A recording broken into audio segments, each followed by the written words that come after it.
The awards races are heating up, and it is time that we talk about them. Earlier in the season, episode zero? Zero? Episode Yeah. zero, we made initial awards predictions. Now, right above us, you can see our predictions that we made at the beginning of the year. And I'm just going to leave that up there the whole time. I'm not going to change anything because we want to have our initial predictions down for comparison for the end of the year. But we will also, I'm sure, be keeping note of our mid-season predictions as well. I think if we want to just do this award by award, I think that's going to be the best way to do it. Yep. Do you want to start at the big boy award with MVP and then offensive players, or we start in rookies?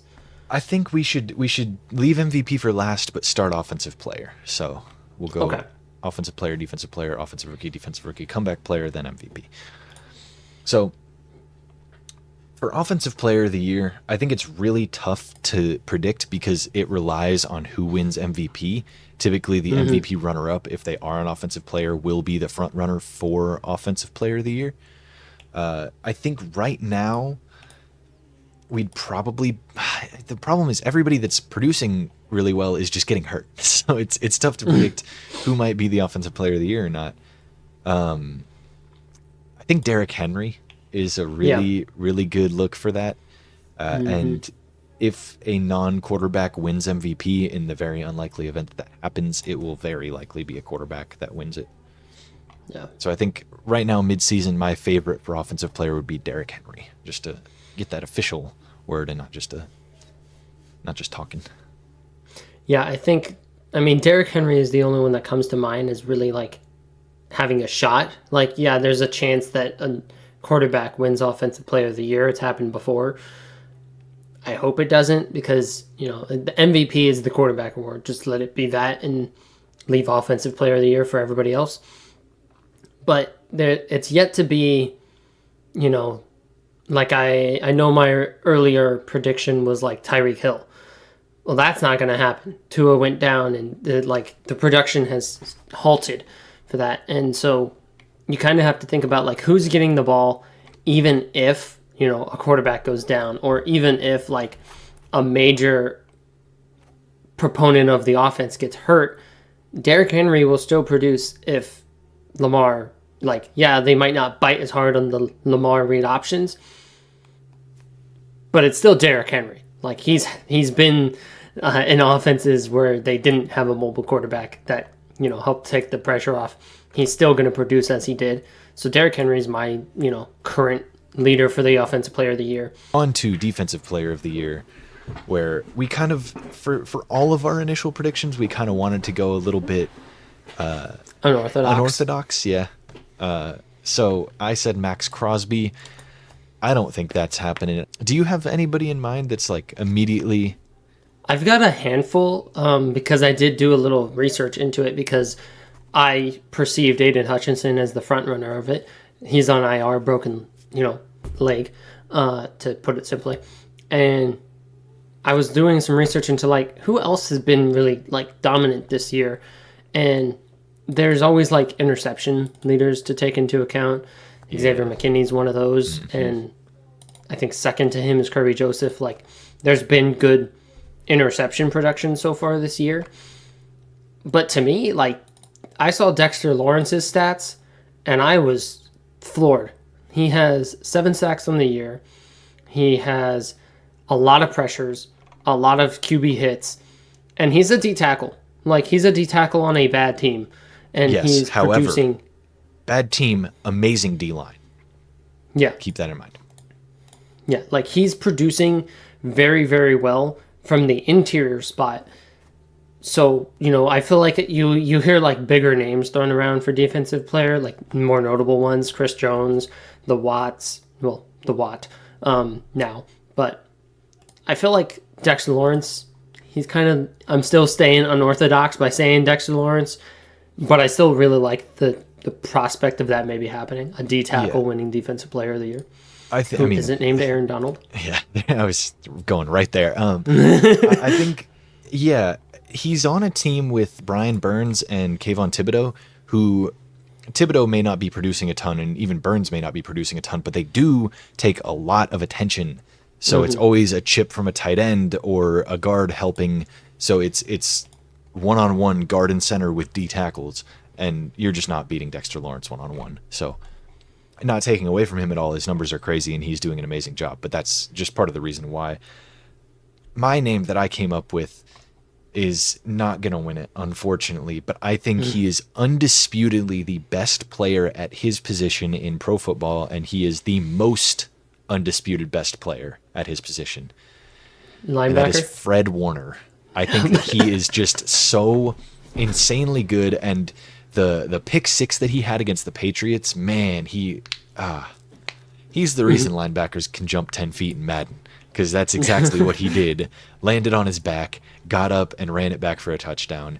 He's been playing insane defense all year long, and I don't have the stats to back it up, but I just know that he is the reason, or a big part of the reason, that the 49ers defense gels so well and is so good. Yeah, he's definitely up there too. He was a name I saw. His play has always spoken for itself, but when I was looking through, I was like, oh wow, he's got a lot of tackles, and he's gotten those big plays like that pick six you mentioned. So he's also he's got a couple nice forced fumbles as well from him, where he just punched the ball out. So. Yeah, some good turnovers forced. And then I'll go ahead. I'll transition us into the rookie of the year. Here I'll go offensive, keeping with that rhythm we've got going. And I think running away with it. The hell did I just say? Running away with it is Jaden Daniels. But Caleb Williams has really resurged. He's found a great rhythm. He's getting better and better every week. And it's like, which one of these sustains itself for the length of the season? And I'm feeling with the team around Caleb Williams, it's hard to not say him. Jaden Daniels, he's doing a lot. But if you're on a good team, you're more than likely getting considered for these awards at the end of the day. So I feel like it kind of leans in favor of Caleb Williams to make the win here, as opposed to Jaden Daniels with he's on a good offense, but the defense and the O-line, they're lacking there for him. Yeah, I think you just took just about every word that I was going to say right out of my mouth, and I don't really appreciate that. The other thing I will talk about, because I hate predicting injury and tying injury into my predictions, but one of those two quarterbacks plays in a way that is much more susceptible to injury. So I think if I had to make an ultimate, this is the guy I think can do it prediction, I think Caleb started a bit slow, but that entire offense kind of started slow. They had to gel together, get some chemistry up, and DeAndre Swift really started slow, but he's really come into his own these past few weeks, and the receivers are getting healthier, and they're getting into things, and Keenan Allen caught a couple touchdowns, and he's trusting his receivers more. Cole Kmet caught a couple touchdowns. So I think it's all just trending up for Caleb, and Jaden Daniels started so hot that the talk around him will be much more of he has maintained this level of production, where Caleb started down here, but he got up to this level of production, which is basically the same level, but one of them was a huge improvement.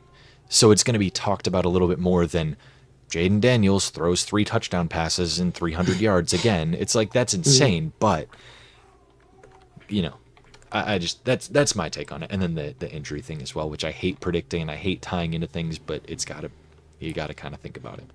Yeah, for a prediction for an end of the year award, you kind of have to consider what's production going to be like for the rest of the year, and if they're hurt, their production is 0. So I understand the point of view there. And then when we go to defensive rookie of the year, there's a few names that I think are doing pretty good in the running here, and I've got a lot of DBs in mind, with Nate Wiggins kind of leading the charge for me.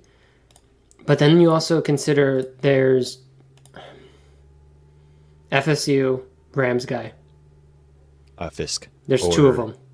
Not Fisk, the other Not one. Fisk. It's the other one. Jared Verse. Jared Verse. I also think is up there because he's been doing great with the Rams. Everything I've seen about him, talked about him, he's doing really good for them. So I don't really know where the whole national media is on that race.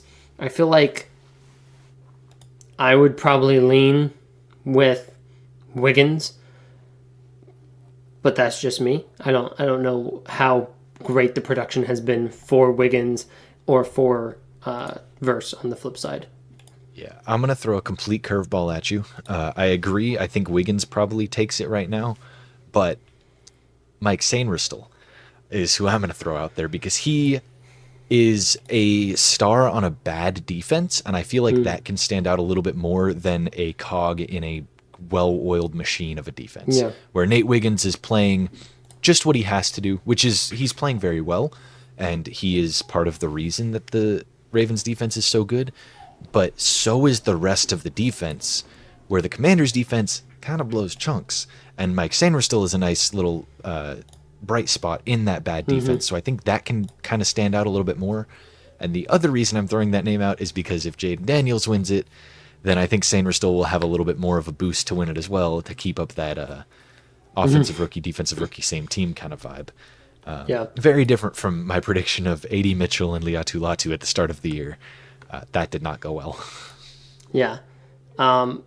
I can segue perfectly into the takes that didn't go well because I projected Anthony Richardson for comeback player of the year. And he came back. He did come back. He did in fact come back. And then he left again. But he left. So But he's coming back again. I think when you're looking currently at it's Aaron Rodgers. He just got a big piece. So hopefully that ups the production for the year. There's, Joe Burrow, but slow start for the year for him. So it's always hard to kind of, he's going to be good, but what's his ceiling and how much does that help him in the comeback player of the year? We got Kirk Cousins. We got Kyler Murray. He was gone half of last year, but I think he counts still. Well, no, because he came back at the end of last year, so I don't think he would. I think it's more for somebody who didn't finish out the season. Season ending? Gotcha. Yeah. Okay. And, on season ending, then you got, Nick Chubb, but, he's still yet to see the field, so he's not going to compete with Rodgers or Burrow or Cousins. And if I'm picking between Rodgers, Burrow, and Cousins, projecting out for the rest of the year, I want to say Joe Burrow. And I have some basis for it, but what are you thinking before I justify myself?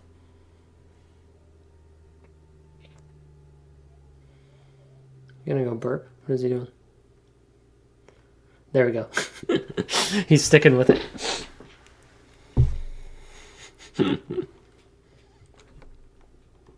Gonzo, baby.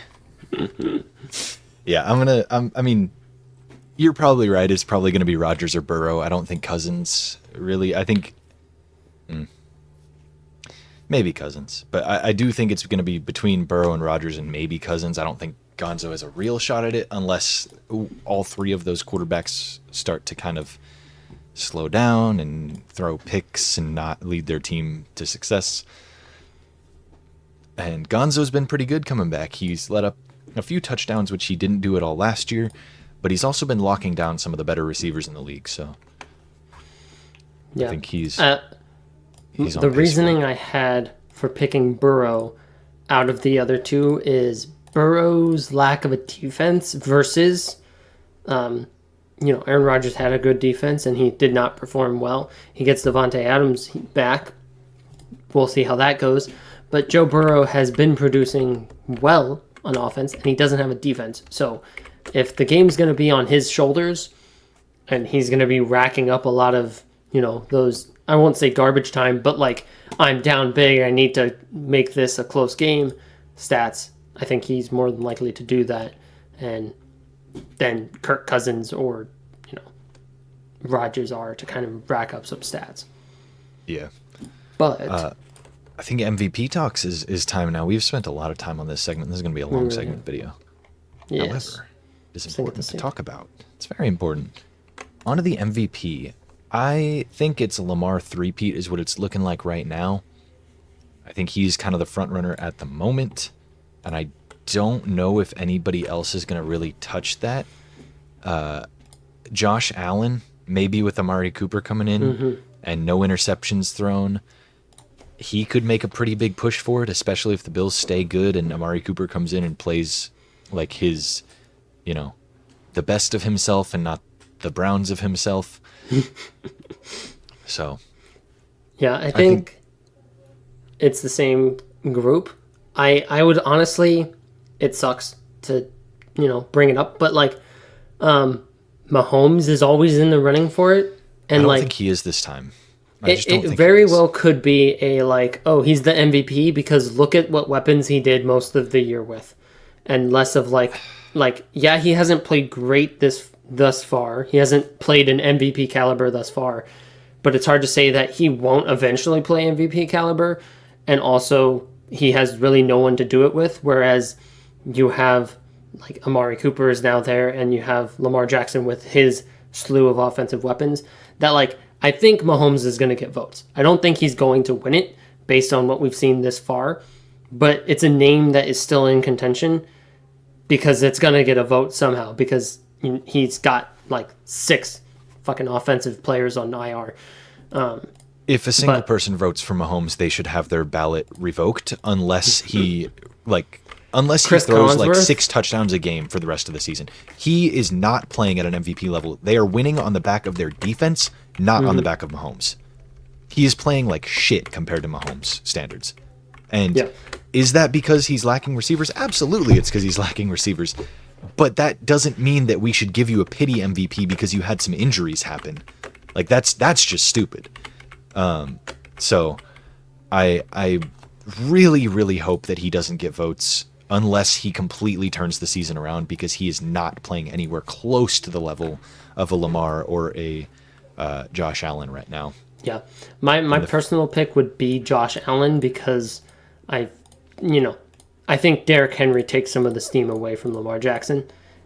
He's being a very big and productive part of the offense as well. So it could be the MVP, going to Lamar, but personally my pick is Josh Allen. Cool. I think I'll lean Josh Allen as well because he's been looking this good with no weapons and now he gets Amari Cooper, so his numbers are only going to improve as long as Amari Cooper comes in and is okay.